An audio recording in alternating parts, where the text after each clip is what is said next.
그리스도의 군사 시리즈, 오늘은 이제 5번째 시간이 되겠습니다. 오늘 16절 말씀인데요. 우리 같이 한번 읽으시면 좋겠는데 16절 말씀 같이 읽겠습니다. 모든 것 위에 믿음의 방패를 가지고 이로써 능히 악한 자의 모든 불화살을 소멸하고. 오늘은 5번째 시간, 이 방패에 대한 이야기를 좀 나누려고 합니다. 여러분, 고대 전쟁에서 화살은 장거리에 있는 적을 공격하는 대단히 유효한 무기였습니다. 특히 이제 전투가 벌어지면 양 군들이 진을 펼치고 맞서게 되죠. 그러면 이제 보병이나 기병이 돌격을 해가지고 이렇게 백병전을 벌이기 이전에 대개는 궁수들이 먼저 상대편을 향해서 화살들을 쏟아 부었습니다. 요즘에 나오는 영화들에도 이제 그런 모습들을 종종 그려주곤 하죠. 이때 화살촉 앞에 타르를 묻혀두고서 지휘관의 명령이 떨어지면 거기에 불을 붙여 쏘기도 했습니다. 그게 불화살인 것입니다. 오늘 본문에 나오는 불화살은 그런 이미지를 여러분들이 생각해 보시면 좋습니다. 그냥 화살을 쏠 때보다 이 불화살을 쏘게 되면 훨씬 파괴적이고 위협적인 무기가 되었던 것이죠. 그러니까 단순하게 인명을 살상할 뿐만 아니라 불붙기 쉬운 것들이 언제나 있게 마련이지 않습니까? 플레머블한 거죠. 불붙기 쉬운 것들을 다 태워서 적을 혼란에 빠뜨리고 무력화시킬 수 있기 때문에 그렇습니다. 오늘 사도 바울이 굉장히 흥미로운 이미지를 그래서 사용하는 것입니다. 사탄도 성도들에게 화살을 쏘는데 불화살을 쏜다. 하필이면 그런 이미지로 이야기를 하는 것이죠. 사탄이 우리의 삶과 신앙에 있어서 불붙기 쉬운 자리, 그러니까 플레이머블한 거죠. 불타기 쉬운 자리가 무엇인가라고 하는 것을 정확히 알고 있다는 것입니다. 그러니까 조금만 건드려도 화르르 불이 붙어서 치명적인 피해를 입거나 무기력해질 수 있는 부분들을 너무나 잘 파악하고 있다는 것입니다. 여러분, 때로 그것은 우리의 자존심일 수도 있겠죠. 그래도 내가 주운제인데 이런 생각 드는 거 있잖아요. 그래도 내가 누구누구인데 하는 것입니다. 때로는 미래에 대한 불안감일 수 있습니다. 아직 일어나지 않은 일인데 우리 마음속에서는 너무나 생생하게 마치 분명히 일어날 것처럼 그려지는 일들이 있곤 합니다. 여러분, 때로는 그것이 우리의 특별한 욕구 혹은 정욕일 수 있습니다. 식욕이나 무력이나 성욕뿐만 아니라 인정에 대한 욕구, 사랑에 대한 욕구, 통제, 그러니까 무엇인가를 컨트롤하지 않으면 불안한 사람들이 있거든요. 심리학에서 굉장히 중요한 용어가 돼요. 통제에 대한 욕구 또는 권력에 대한 욕구, 이런 것들이 포함될 수도 있겠죠. 사탄이 집요하게 끊임없이 때로는 마치 융단 폭격을 퍼붓는 것처럼 그렇게 우리에게 불화살을 쏘기도 한다는 것입니다. 여러분, 그래서 우리에게는 방패가 필요한 것이죠. 사탄의 불화살을 막아낼 수 있는 튼튼한 방패, 그것이 우리에게 필요하다는 것입니다. 여러분, 이제 방패라고 하면 어떤 모양, 어떤 사이즈의 방패가 떠오르십니까? 혹시 라지 피자 정도 사이즈, 이렇게 동그란 방패 이렇게 손에 들고 있는 모습들, 아마 그런 모습도 좀 많이 나오잖아요, 그죠? 영화 같은 데 보면 그런 방패를 떠올리실지 모르겠어요. 그래서 사실 로마 군단병이 사용했던 방패는 크기가 좀 컸습니다. 직사각형명의 방패였는데 스쿠툼이라고 불렀어요. 이렇게 생겼습니다. 왼쪽에 보시는 것은 지금 이제 현재 예일대 박물관에 보관되어 있는 그 발굴되어진 실제 방패 모습이고요. 오른쪽은 이제 그것을 복원한 것입니다. 길이가 4피트 정도가 돼요. 그리고 옆으로는 2.5피트 정도 되니까 웬만한 사람이 사실은 자기의 몸 하나를 거의 가릴 수 있을 만한 정도의 크기였다라고 하는 것입니다. 그러니까 수많은 전쟁에서 이 방패가 로마 군단병들을 보호해 주고요, 아주 효과적인 공격을 수행할 수 있도록 도와주었습니다. 사랑하는 여러분, 기독교 역사 어느 시기에나 그랬던 것처럼 오늘날도 사탄은 우는 사자와 같이 삼킬 자를 찾아 돌아다닙니다. 지금도 성도 개인뿐 아니라 신앙 공동체인 교회를 향해서 끊임없이 불화살을 쏘아 보낸다라고 하는 것이죠. 각각의 신앙 공동체에는 각각의 문화라는 것이 있습니다. 체질이라고도 말할 수 있을 것입니다. 우리가 가지고 있는 문화나 우리의 체질 가운데 특별히 불붙기 쉬운 것도 그래서 있을 수 있는 것입니다. 이것은 개인마다도 다를 수 있지만 교회마다도 다를 수 있는 것입니다. 그런데 사탄은 그것을 정확하게 알고 있는 거예요. 우리 공동체 가운데 가장 노출되어지기 쉬운 부분, 플레이머블한 부분을 안다는 것이죠. 그래서 거기로 불화살을 날릴 것입니다. 성도의 삶을 무기력하게 만들 뿐만 아니라 세속의 모임과 별 다를 것 없는 아주 무기력하고 초라한 공동체로 교회를 얼마든지 만들 수 있는 것이 사탄의 전략이라고 하는 것이죠. 그렇다면 여러분, 우리는 오늘 주시는 이 말씀을 개인적인 차원에서 그리고 공동체적인 차원에서 어떻게 붙들고 적용할 수가 있을까요? 무엇보다 먼저 우리는 믿음의 방패를 들어야 합니다. 믿음의 방패. 바울이 우리가 가져야 할 방패의 특징이 무엇인가, 방패 정체가 무엇인가를 사실 오늘 분명히 밝혀주죠. 믿음의 방패라는 것입니다. 여러분, 바울뿐만이 아닙니다. 베드로 사도도 그 비슷한 말을 한 적이 있는데요. 베드로전서 5장 8절과 9절 전반부입니다. 이렇게 되어 있습니다. 같이 읽습니다. 근신하라, 깨어라, 너희 대적 마귀가 우는 사자같이 두루다니며 삼킬 자를 찾나니 너희는 믿음을 굳건하게 하여 그를 대적하라. 사탄을 이길 수 있는 이 믿음에 대해서 베드로 사도도 이야기하죠. 사도 요한도 마찬가지입니다. 요한 1서 5장 4절을 보시면 이렇게 되어 있습니다. 같이 한번 또 읽어보겠습니다. 무릇 하나님께로부터 난 자마다 세상을 이기느니라. 세상을 이기는 승리는 이것이니 우리의 믿음이니라. 아멘이죠. 그렇습니다, 여러분. 사탄의 불화살 공격을 막아줄 수 있는 방패, 다른 것이 아니라 믿음이라는 것입니다. 믿음. 이 믿음 없이는 사탄을 대적할 수 없다는 것이죠. 믿음 없이는 세상을 이길 수 없다는 것입니다. 자, 그러면 우리는 자연스럽게 이어지는 질문으로 연결되지 않을 수 없는 것 같습니다. 이 믿음의 정체가 뭐냐는 것입니다. 믿음의 방패라고 할 때 도대체 이 믿음은 무엇을 말하느냐라고 하는 것, 이게 굉장히 중요한 관찰이 되겠죠. 여러분, 혹시 믿음의 방패를 가지라는 말이 우리의 신념이나 또는 의지로 방패를 삼으라 이렇게 들려지실지도 모르겠어요. 우리가 종종 말하지 않습니까? 야, 사람이 왜 이렇게 의지가 없나? 아니, 저 사람은 참 신념이 없네.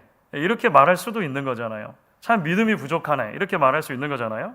그러니까 인생의 방향에 대한 확고한 의지가 없을 때, 자신의 길에 대한 확실한 믿음이 없을 때, 확신이 없을 때, 자신감이나 줏대가 없을 때 우리는 종종 그런 표현을 쓸 수도 있다는 것이죠.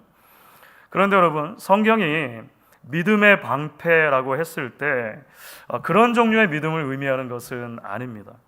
그러니까 단순하게 성경이 여러분 인생에 좀 확실한 의지를 가지고 사십시오, 줏대를 가지고 사십시오, 자기 주관에 뚜렷하게 살아가십시오, 이렇게 말하는 것은 아니라는 것이죠.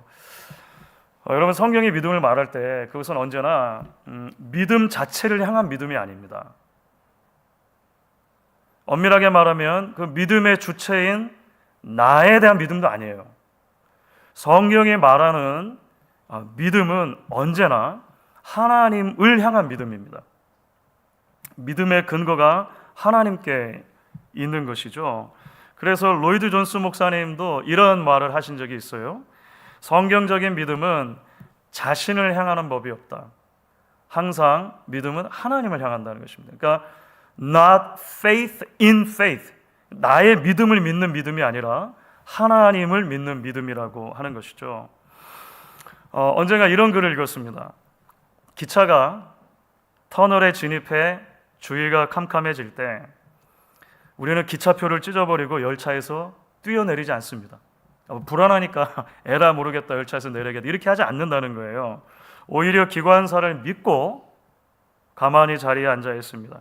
지금 여러분에게 일어나고 있는 일이 아무리 터널처럼 캄캄하다 하더라도 하나님을 신뢰하십시오. 하나님은 이제 곧 터널이 끝나 하고 말씀하십니다. 사랑하는 여러분, 그렇습니다. 우리가 사탄의 불화살에 넘어질 때가 언제입니까? 하나님이 아닌 나를 바라볼 때입니다. 하나님이 아닌 상황을 바라볼 때입니다. 나의 감정, 나의 기분, 나의 생각, 때로는 나의 비전, 나의 뜻에만 집중하면 우리는 반드시 패할 수밖에 없는 것입니다. 하지만 우리의 눈을 들어 하나님을 바라보고 그 하나님께 우리의 시선을 고정시킬 때 우리는 비로소 승리할 수 있는 것입니다. 아브라함을 생각해 봅니다. 하나님의 부르심만을 믿고 고향 땅을 떠나서 전혀 알 수 없는 미지의 세계로 발을 내딛습니다. 하나님은 세 가지 약속을 주세요. 내가 내게 보여줄 땅으로 가라. 그곳에서 내가 너를 통해 큰 민족을 이루게 하겠다. 그곳에서 땅의 모든 족속이 너를 통해 복을 받게 하겠다. 땅에 대한 약속과 자손에 대한 약속과 복에 대한 약속을 주시는 거예요. 그런데 막상 아브라함과 그 가족이 그 땅에 갔을 때 어떤 일이 일어납니까? 약속의 땅이라고 하는데요, 웬걸요, 기근이 들어요. 가자마자 있습니다. 가자마자 기근이 들어요. 보통 기근이 아니라 어마어마하게 큰 기근이 들었습니다. 그래서 할 수 없이 먹고 살아야 되니까 애굽으로 가잖아요. 이게 웬일입니까? 아내를 뺏길 뻔했습니다. 아내를 뺏기면 자손에 대한 복은 어디를 가는 것입니까? 그 약속은 어디를 가는 것입니까? 나중에는요, 근동 나라들끼리 서로 패를 이루어가지고 큰 전쟁이 벌어진 적이 있었거든요. 그 전쟁에 아브라함이 휘말리는 것 아닙니까? 이제 나이가 들어갑니다. 아브라함은 거의 100세, 아내는 거의 90세가 돼가는 상황이었잖아요. 아들이 태어날 기미가 보이지 않는 거예요. 여러분, 낙심했겠죠. 두렵기도 했겠죠. 그 낙심과 두려움을 틈타서 사탄이 분명히 불화살을 날렸을 것입니다. 이게 무슨 약속의 땅이냐? 이게 무슨 축복받은 삶이냐? 이게 무슨 전능한 하나님이냐? 그런데요, 여러분, 바로 그때입니다. 하나님이 아브라함에게 다시 나타나시는 장면이 나와요. 그래서 사실 이제 고대 근동의 여러 나라들과 전쟁을 치룬 직후였는데요. 창세기 15장 1절입니다. 하나님이 이렇게 말씀하시요. 같이 한번 한 목소리로 읽겠습니다. 이후에 여호와의 말씀이 환상 중에 아브라함에게 임하여 이르시되 아브라함아 두려워하지 말라. 나는 내 방패요 너의 지극히 큰 상급이니라. 아멘. 아브라함아, 다 안다. 힘들지, 두렵지, 걱정되지. 하지만 염려하지 말아라. 두려워하지 말아라. 내가 너의 방패다. 이렇게 말씀하시는 것입니다. 내가 너의 방패고 지극히 큰 상급이다. 하나님이 그를 밖으로 데리고 나가십니다. 금방이라도 쏟아질 것 같은 하늘의 수많은 별들을 보여주시는 거예요. 그러면서 또 말씀하시잖아요. 하나님이 내 자손들이 저 별들처럼 많아질 것이다. 여러분, 그때 아브라함이 어떻게 반응했는지 아십니까? 성경이 아주 흥미로운 언어로 그 아브라함의 반응을 표현하는데 창세기 15장 6절입니다. 같이 한번 읽을까요? 아브라함이 여호와를 믿으니 여호와께서 이를 그의 의로 여기시고. 아브라함 믿음이 어디로 가 있습니까? 여호와를 믿었다는 것입니다. 하나님이 내 방패가 맞습니다 라고 하는 것을 아브라함은 비로소 믿기 시작하는 거예요. 터널이 가져다준 어두움에 시선을 고정시키지 않고 기관사에게 시선을 고정시켰다는 거죠. 굉장히 중요한 모멘텀이 됩니다. 여러분, 이것이 믿음의 방패인 것이죠. 여러분, 그 말씀드렸던 그 로마 군단병에 사용했던 스쿠툼이라고 하는 방패는 기본적으로 옛날이니까 나무판 2개를 붙여서 만들어요. 나무판 2개. 그리고 겉에다가 가죽을 덧대었습니다. 가상자리와 가운데에 이제 금속으로 된 것을 보강하기도 했습니다. 자, 여러분, 이게 무슨 말일까요? 사실 있는 그대로의 방패만 놓고 보면 일반적인 화살, 적의 칼, 이런 것은 막을 수가 있어요. 생각해 보면 불화살을 막아내기는 좀 힘듭니다. 그렇죠? 나무나 가죽이라고 하는 것은 본래 불이 잘 붙게 되어 있지 않았습니까? 이게 플레머블한 것 중에 하나죠. 근데 거기에 불이 붙으면 금속 부분은 모르더라도 불탈 수가 있는 거예요. 당시에 이제 기록을 보면 로마 병사들이 큰 전투를 앞두면 방패를 물에 담가둡니다.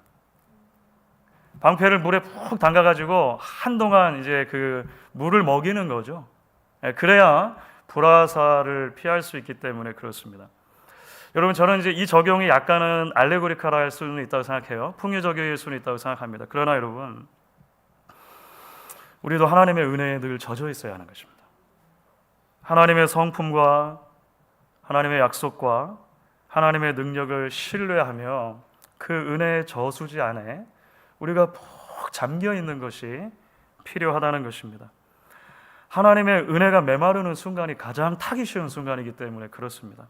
하나님을 향한 감격과 감사가 끊어진 순간이 사탄의 불화살에 가장 잘 노출된 순간이기 때문이라는 것이죠. 믿음의 방패 들기를 멈추지 않는 저와 여러분이 될 수 있으면 좋겠습니다. 하나님의 은혜의 저수지에 가 닿아 있지 않으면 내게 소망이 없다 고백하는 목사, 장로님들, 권사님들, 우리 집사님들이 될 수 있으면 좋겠습니다. 하나님의 부르심과 그 약속에 푹 젖어 있는 우리 교회가 될 수 있기를 주의 이름으로 간절히 축원합니다. 여러분, 이제 좀 더 나아가서 믿음의 방패와 관련해 한 가지 더 생각해 볼 지점이 있습니다. 여러분, 그것은 이 믿음의 방패를 우리가 함께 들어야 한다는 것입니다. 함께. 말씀드린 대로 로마 군단병의 방패는요, 대단히 효율적인 방패였습니다. 그러니까 방패 뒤에 자신을 거의 온전히 숨길 수 있기 때문에 그래요. 그런데 한 가지 문제가 있습니다. 화살이 날아올 때 정면으로만 날아오지 않는다는 거죠. 그렇죠. 정면이 아니라 위와 양옆으로 한꺼번에 화살이 날아오면 그걸 다 막기는 힘듭니다. 사실 백병전 전에 적군이 화살을 쏟아부을 때는요, 여러분 아마 영화에서 보신 적이 있을 것 같아요. 한 번에 수천 개, 수만 개의 화살이 한꺼번에 날아오는 것입니다. 비 오듯 쏟아지는 것이죠. 여러분, 그런 경험하지 않으셨습니까? 비가 좀 부슬부슬 내리면 우산 하나 가지고 나가도 문제 없어요. 그런데 막 폭우를 그 바람을 동반해 가지고 비가 사방에서 몰아칠 때 있잖아요. 우산 가지고 안 되죠. 내가 아무리 좋은 우산, 골프장에서 쓰는 큰 우산을 가지고 있어도 바람을 동반해 가지고 사방에서 비가 들이치면 다 젖는 거예요. 방법이 없는 것입니다. 여러분, 비 오듯 쏟아지는 불화살을 어떻게 방패 하나로 막을 수 있습니까? 그래서 로마 군단병에 굉장히 중요한 전술 가운데 하나가 있었는데요. 이것이 테스투도라고 하는 말하자면은 귀갑진이라는 거북이 전술입니다. 테스투도라고 하는 단어 자체가 육지 거북이 있잖아요. 토르스. 육지 거북이를 말하는 거예요. 이거 이제 현대에 재현한 것입니다. 20-30명 되는 병사들이 자신들의 방패를 이어붙이는 거예요. 빈틈이 없는 방어진을 구축하는 것입니다. 꼭 거북이 같죠. 그래서 거북이 같죠. 로마군이 이 규갑진을 유지한 채로 적진으로 그대로 뛰어들기도 합니다. 이게 장갑차처럼 되는 거예요. 그러면 마치 소형 그 전차가 가는 것과 비슷하죠. 성벽 아래까지 다가가서 성 위에서 막 쏟아붓는 화살이나 돌이나 이런 것을 막으면서 공성전을 하는 그런 모습들이 고대 기록에 많이 남아 있습니다. 이렇게 부조로도 남아 있고 그림으로도 남아 있는 것을 보게 돼요. 그렇습니다, 여러분. 우리가 싸워야 할 영적 전쟁, 혼자 싸우는 전쟁이 아니라고 하는 것입니다. 여러분, 우리의 개인 장비가 아무리 좋아도, 우리가 아무리 좋은 우산을 가지고 있어도, 아무리 우리의 개인의 싸움 실력이 뛰어나도, 그러니까 개인기죠. 개인기가 뛰어나도 쏟아지는 모든 불화살을 막아낼 수 없기 때문에 그렇습니다. 한 사람의 로마 병사는 약할 수 있지만 한데 모여서 진을 이룬 이 로마 군단병이 당시로 보면 거의 무적에 가까웠던 이유가 거기에 있는 것이죠. 이런 작전들이 있었던 것입니다. 예전에도 한번 말씀드렸던 그리스 때도 창을 함께 쓰는 그런 장창술이 있었다는 말씀 드렸잖아요. 팔랑크스라고 하는. 로마는 그것을 방패를 사용해서 훨씬 더 보강을 한 것이죠. 사랑하는 여러분, 우리도 마찬가지입니다. 각자 자신의 방패를 드는 것 굉장히 중요합니다. 믿음의 방패입니다. 하나님을 향해서 나를 온전히 던져놓는 그 믿음의 방패를 드는 이 결단들이 굉장히 중요하다는 것이죠. 동시에 내 몸만을 가릴 뿐만 아니라 내 곁에 있는 형제 자매들의 약점을 함께 방패를 들고 가릴 수 있는 것도 대단히 중요하다는 것입니다. 빌립보서 2장에서 바울이 함께 드는 방패의 중요성에 대해서 이렇게 말하죠. 우리가 너무나 잘 알고 있는 말씀입니다. 빌립보서 2장 2절부터 4절 우리 같이 한번 읽어보겠습니다. 마음을 같이하여 같은 사랑을 가지고 뜻을 합하며 한 마음을 품어 아무 일에든지 다툼이나 허영으로 하지 말고 오직 겸손한 마음으로 각각 자기보다 남을 낮게 여기고 각각 자기 일을 돌볼 뿐더러 또한 각각 다른 사람들의 일을 돌보아 나의 기쁨을 충만하게 하라. 아멘. 여러분, 역사에 아이러니가 있습니다. 로마는 그처럼 탁월한 군사력과 전술을 가지고 있었지만 결국 망합니다. 역사에서 로마가 망한 이유가 무엇입니까? 내부의 문제 때문이었습니다. 내부의 문제. 안으로부터 참된 하나됨이 무너졌기 때문이죠. 전쟁터에서 방패를 들어 나와 내 동료 병사를 보호하듯이 내 가정에서, 내 일터에서, 의회에서, 다시 말하면 삶의 모든 자리에서 그렇게 하지 못한 거예요. 결론적으로는 그것이 다양한 모습으로 나타났을 뿐인 것이죠. 주 안에 사랑하는 여러분, 우리 교회는 이제 올해로 40주년을 맞습니다. 40살, 무려 40살이 되는 것이죠. 적지 않은 나이입니다. 책임감이 따르는 나이죠. 우리 교회 공동체가 지나왔던 지난 40년 시간들 속에 조금이라도 칭찬할 만한 것이 있다면 하나님이 영광을 받으셔야 할 것입니다. 지금까지도 조금이나마 좋은 소문으로 남아있는 부분들이 있다면 하나님이 하신 것이죠.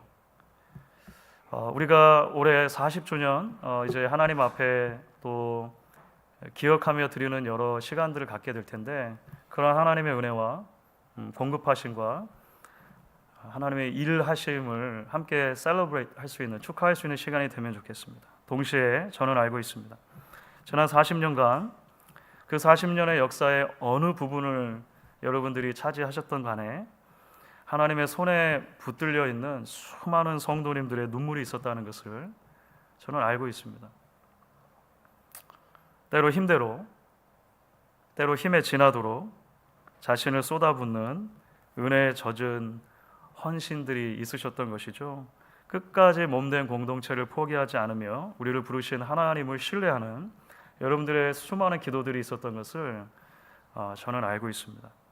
그래서 우리는 오늘 말씀 앞에 다시 한번 꿈을 꿀 수 있다 생각합니다. 우리 교회가 계속해서 그 신실한 믿음의 공동체를 함께 이루어가는 꿈입니다. 그 누구도 이 믿음의 대열에서 이탈해 홀로 외로이 싸움을 싸우지 않기를 저는 간절히 소망합니다. 내 옆자리를 지켜주던 일을 밀어내고도 내가 아무렇지도 않게 신앙생활할 수 있다, 그렇게 믿지 않기를 바랍니다. 하나님의 은혜에만 푹 젖어 있어야 우리가 살 수 있다라고 함께 격려할 수 있는 공동체, 쏟아지는 사탄의 불화살 앞에서 서로 마음을 같이하고 같은 사랑을 가지고 뜻을 합하여 서로가 가진 그 믿음의 방패를 잇대고서 함께 승리하는 공동체로 설 수 있기를 간절히 바랍니다. 김남주 시인의 함께 가자 우리 이 길을 이라는 시가 있어요. 함께 가자 우리 이 길을. 그 일부를 소개할까요? 이랬습니다. 함께 가자 우리 이 길을. 셋이라면 더욱 좋고 둘이라도 함께 가자.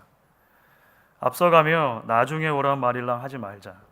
뒤에 남아 먼저 가란 말일랑 하지 말자. 해 떨어져 어두운 길, 내가 넘어지면 내가 가서 일으켜주고, 내가 넘어지면 내가 와서 일으켜주고, 산 넘고 물 건너 언젠가는 가야 할 길, 시련의 길, 하얀 길, 가로질러 들판 누군가는 이르러야 할 길, 가다 못 가면 쉬었다 가자, 아픈 다리 서로 기대며. 이런 시입니다. 중간에 좀 더 있는데요. 사실은 원래는 아시는 분들 계신지 모르겠습니다. 원래는 남과 북이 통일되는 그날에 대한 그 소망과 열망을 담은 시예요. 노래를 찾는 사람들이라고 있죠. 그 노래로도 만들어서도 불렀습니다. 저는 하나님의 나라를 소망하며 이 땅을 살아가는 우리들에게도 이 시가 큰 울림으로 다가올 수 있다, 그렇게 생각을 합니다. 왜냐하면 우리가 걷는 믿음의 순례길도 역시 함께 걸어가야 하는 길이기 때문에 그렇습니다. 때로 산도 넘어야 하고 물도 건너야 하는 고된 길입니다. 때로 사탄의 불화살 같은 공격이 쏟아지는 험난한 길일 것입니다. 하지만 우리가 예배를 시작하며 찬양했던 것처럼 복의 근원이 되시는 하나님께서 우리를 불러주셨습니다. 우리를 위해 아들을 주시고 그 아들 안에서 매일매일 새 힘을 주시겠다 약속해 주십니다.